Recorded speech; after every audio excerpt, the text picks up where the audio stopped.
We are getting closer and closer to the release of the Marvels. I'm very excited for this movie's release.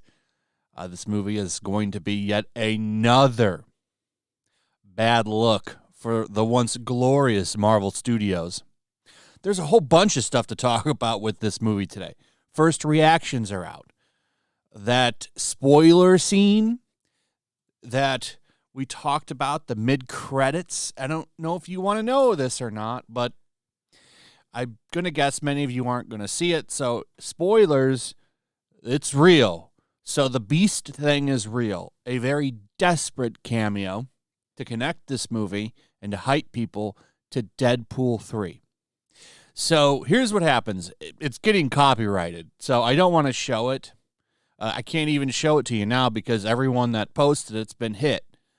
But it's a scene where Monica Rambeau wakes up her mother as binary and Beast, Kelsey Grammer, are in the room.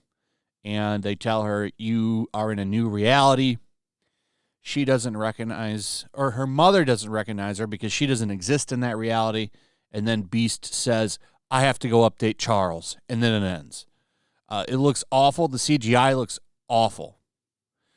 Beast looks like the version from Last Stand and a little bit of a more comic book accurate look.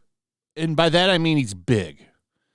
He's not huge in Last Stand. He's very much Kelsey Grammer, maybe I think in a suit or something. This is a full-on CGI Kelsey Grammer Beast. So he's huge, as Beast is. Beast is a big guy.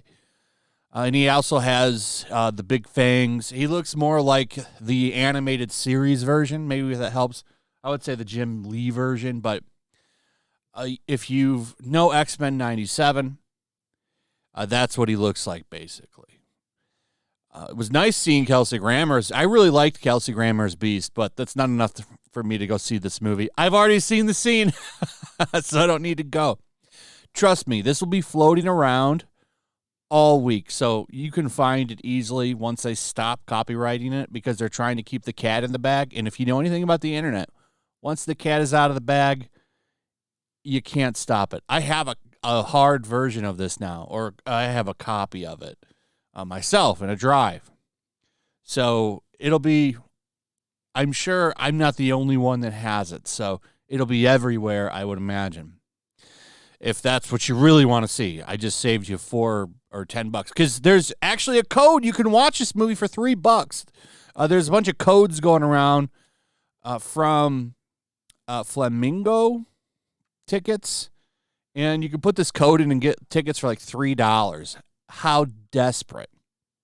Well, they're going to need that money because, as predicted, the Marvels with a $140 million global opening not expected to be marvelous at weekend box office preview. So I predicted about $150 million global, and then next week it's going to fall off a cliff because it's not going to get good word of mouth. And the reason I say that is because all of the reactions to the movie are exactly what I thought it would be. It's wacky. It's wacky and goofy. By the way, they also confirm in this that it's doing about the same pre-ticket sales as The Flash. So it is tracking with The Flash.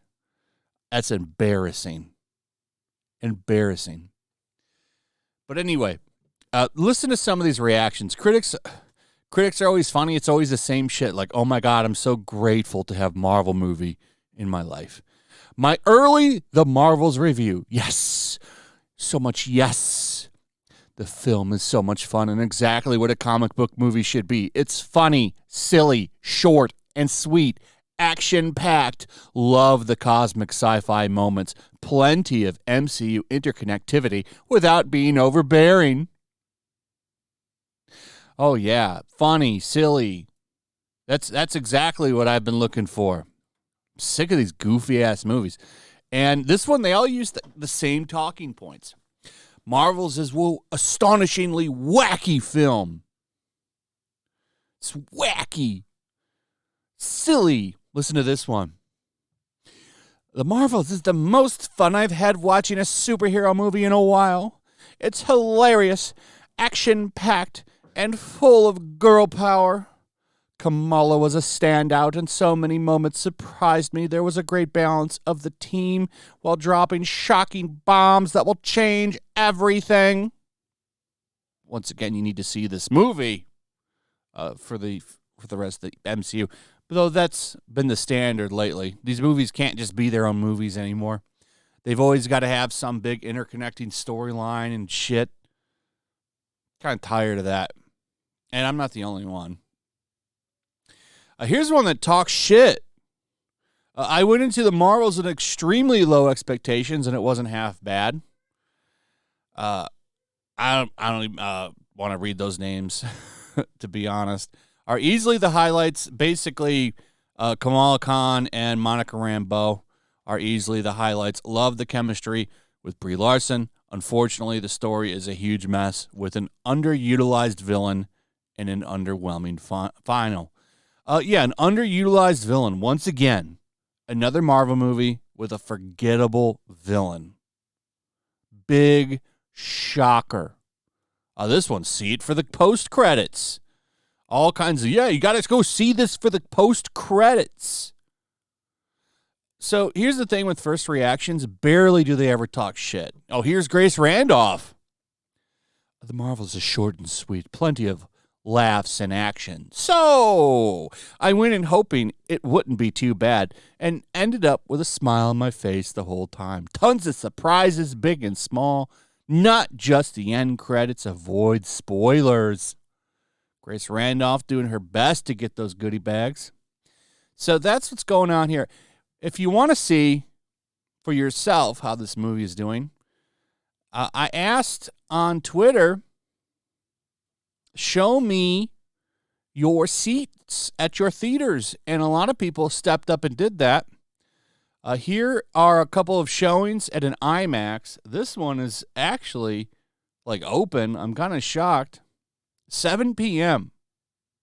This is an IMAX. Wide open. Here's one for 8. Wide open.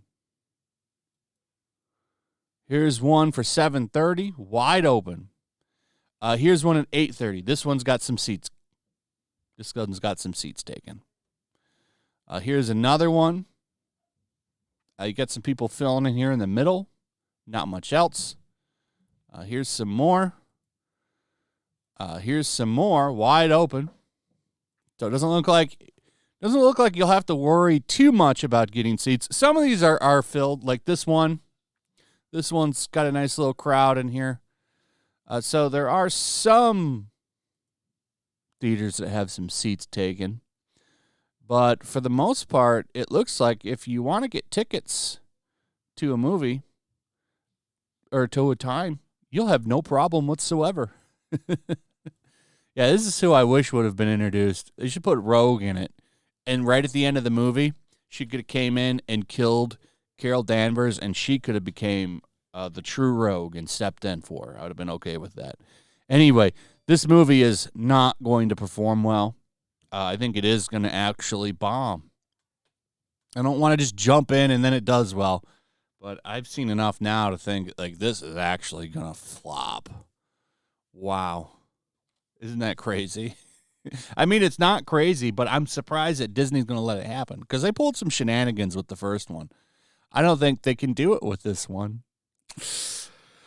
Well, be a lot of fun content that I'm going to make out of this at their expense. So, anyway, that's pretty much it. Let me know what you guys think about all of this. I'd like to hear from you. Also, if you would, please like, subscribe, share the video. Make sure you're still subscribed. Hit that notification bell. Check out my Rumble and Locals. And I'll see you on the next one. Peace. Make sure to check out my Locals. There's a link in the description. It's a fun community that I'm trying to build over here. If you don't want to support me on YouTube, you can come over here.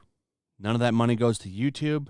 You also can just come over here for free. But if you are a supporter over here, I do plan on doing an extra live stream once a month and throwing links to the supporters so you can actually come on and have a supporter live stream with me Also, it's a good place to catch all of my content. You don't have to worry about notifications like YouTube. They'll definitely work over here.